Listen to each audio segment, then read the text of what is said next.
করা হয়েছিল তখন এতগুলো মিডিয়া ছিল না, তখন এই ডিজিটাল বাংলাদেশের ছোঁয়া ছিল না। জননেত্রী শেখ হাসিনা এই বাংলাকে ডিজিটাল বাংলা বানিয়েছে। সেই জায়গা থেকে আমরা বিশ্বাস করি কোনোভাবেই তারা সফল হতে পারবে না। আসলে হত্যার উদ্দেশ্যটা কেন হতে পারে বলে মনে হয়? দেখুন, ব্যারিস্টার সৈয়দ সাইদুল হক সুমন ভাই উনি এমপি হবার আগ থেকেই উনি বিভিন্ন অন্যায় অবিচারের বিরুদ্ধে প্রতিবাদ করে আসছেন, অসঙ্গতি নিয়ে কথা বলেছেন।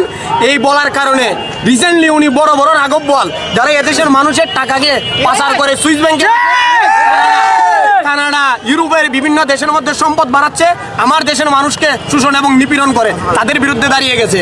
যারা সরকারের বিভিন্ন পর্যায়ে আমলা হয়ে তারা এই দেশটাকে শোষণ করছে, তাদের বিরুদ্ধে দাঁড়িয়েছে। সেই জন্য এই হত্যার পরিকল্পনা চলছে। তবে আমরা বিশ্বাস করি এই পরিকল্পনাকারীরা কখনো সাকসেস হতে পারবে না। আপনারা কি চাচ্ছেন? আমরা চাচ্ছি আমাদের নেত্রী জননেত্রী শেখ হাসিনা এদেশের প্রশাসন এর পদক্ষেপ নিবে এবং যারা এই পরিকল্পনা করেছে তাদেরকে বের করে আনবে।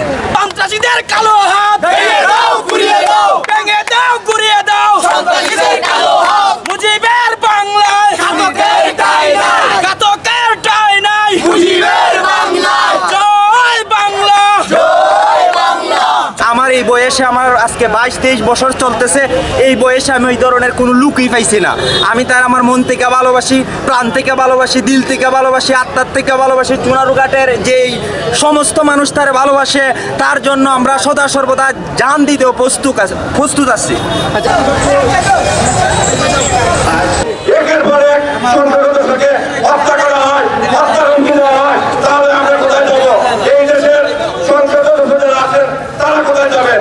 এই দেশে দুর্নীতিবাজদের বিরুদ্ধে কথা বলা কি অপরাধ?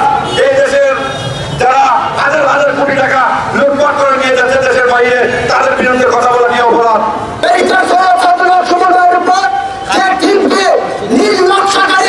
যারা আমাদের প্রাণ প্রিয় নেতা ব্যারিস্টার সৈয়দ সাইদুল হক সুমন ভাইকে হত্যার প্রচেষ্টায় বিভিন্ন নির্লক্ষ সুমন ভাইয়ের কিছু হলে সুমন ভাই এখন করে তো আমরা সর্বোপরি সারা বাংলাদেশের জনগণ এবং ওনার নির্বাচিত এরিয়া চুনারঘাট মাধবপুরের প্রত্যেকটি জনগণের মানুষের কলিজাতে লেগেছে এই নিউজ দেখে।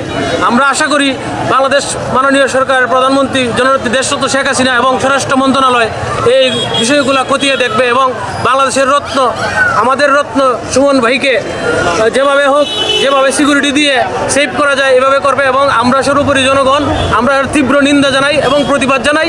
আমাদের চুনারঘাট প্রশাসনকে আপনারা সবার আগে